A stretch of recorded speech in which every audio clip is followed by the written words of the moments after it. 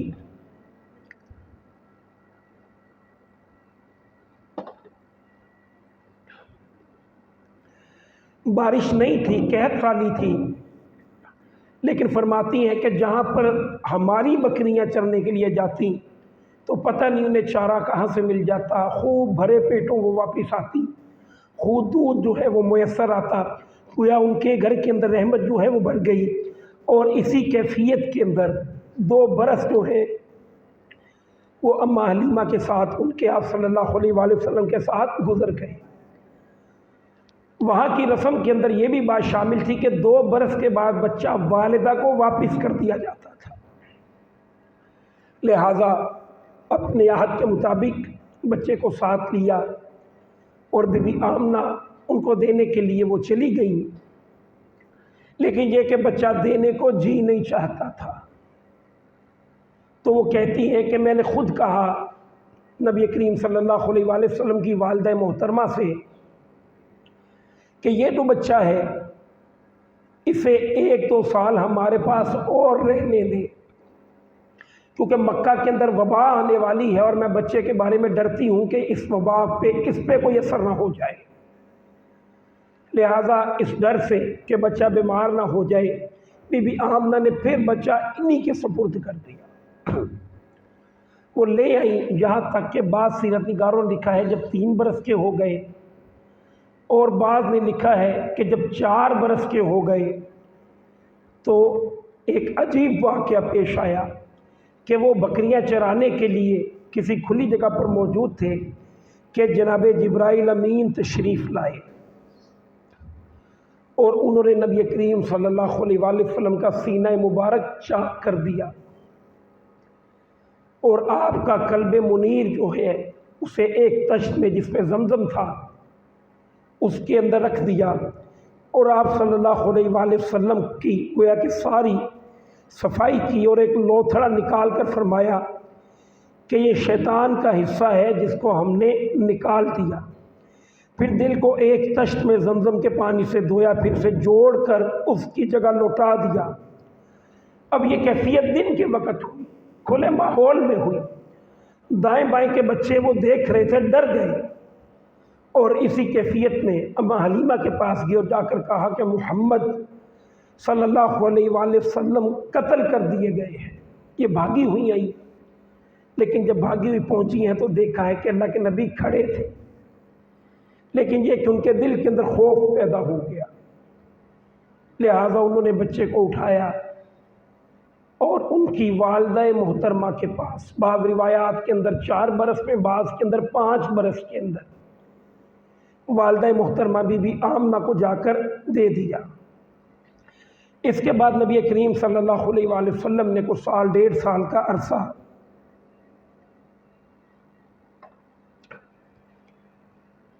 اپنی والدہ محترمہ کے ساتھ بسر کیا ہے۔ والد تھے نہیں، اور والدہ جو تھی وہ بھی جوانی ہی کے اندر بیوہ ہو گئی، لہذا باپ کا، والدہ کا بیٹا ہی تھا سب کچھ، اور بیٹے کے لیے بھی سب کچھ ان کی والدہ ہی تھی۔ اسی حالات میں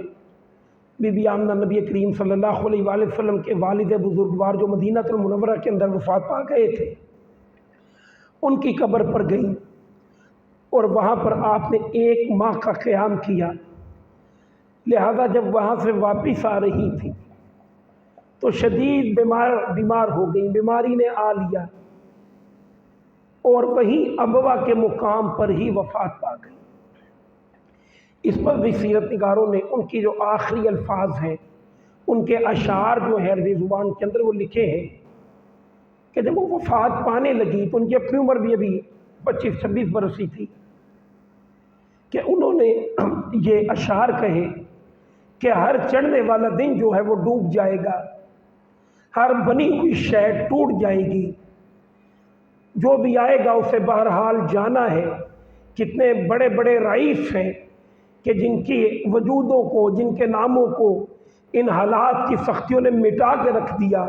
لیکن میرا نام کبھی نہیں مٹے گا، کیونکہ محمد میں نے تیرے جیسے بیٹے کو جنم دیا ہے۔ وہیں پہ وفات ہوئی، اور اسی کیفیت میں ابواہی کے مقام پہ ایک پتھریلی جگہ پر اماں آمنہ کے جسد کو لٹا کے چاروں اطراف سے پتھروں کے ساتھ اس کو گویا کہ سنبھال دیا، اور یہیں سے واپس پھر مکہ المکرمہ کے اندر گئے ہیں، اور آپ کی کفالت کی ساری ذمہ داری آپ کے دادا محترم جناب عبد المطلب نے لے لی۔ اب عبد المطلب کی کیفیت کا اندازہ لگائیے کہ ان کے پاس یتیم ایسا پوتا موجود ہے جس کی نہ ماں ہے نہ باپ ہے، لہٰذا آپ نے دل سے سارے بیٹوں سے بڑھ کر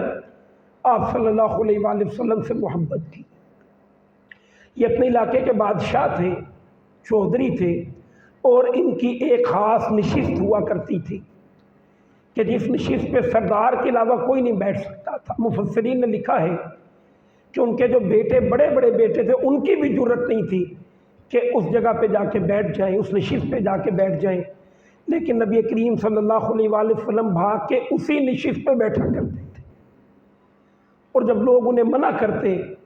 تو اللہ کے نبی کے یہ دادا محترم فرماتے کہ نہیں، میرے اس بیٹے کو چھوڑ دو، یہ سید ہے، وہ یہ سردار ہے، سارے سرداروں کا سردار ہے۔ جس قدر ممکن ہو سکتا تھا اللہ کے نبی صلی اللہ علیہ وآلہ وسلم کی ساتھ محبت کی، آپ کی پیٹھ سہلاتے، آپ کو اپنے ساتھ رکھتے، کھانے پینے کا خیال کرتے، لیکن ابھی عمر 8 برس ہی ہوئی تھی کہ آپ صلی اللہ علیہ وآلہ وسلم کے دادا محترم بھی وفات پا گئے۔ لہٰذا اس کے بعد پھر آپ کی کفالت کی ذمہ داری جناب ابو طالب، جو آپ کے حقیقی چچا تھے، بڑی عظیم شخصیت، انہوں نے 40 برس تک نبی کریم صلی اللہ علیہ وآلہ وسلم کی کفالت کی ہے، اور آگے سیرت کے اندر آ جائے گا کہ نبی کریم صلی اللہ علیہ وآلہ وسلم کے لیے ڈھال بن کر کھڑے رہے ہیں۔ قرآن کریم نے سورہ دوحہ کے اندر یہ ارشاد فرمایا ہے، الم یجدک یتیما فآویٰ، اے نبی ہم نے آپ کو یتیم پایا تو کیا ٹھکانہ مہیا نہیں کیا؟ پہلے حلیمہ سعدیہ میسر آئیں، اس کے بعد والدہ کے پاس رہے، پھر دادا کے پاس رہے، یہ تینوں اشخاص کے پاس، تینوں ہستیوں کے پاس صرف 8 برس رہے، پھر 42 برس کے فآویٰ کی حیثیت میں جناب ابو طالب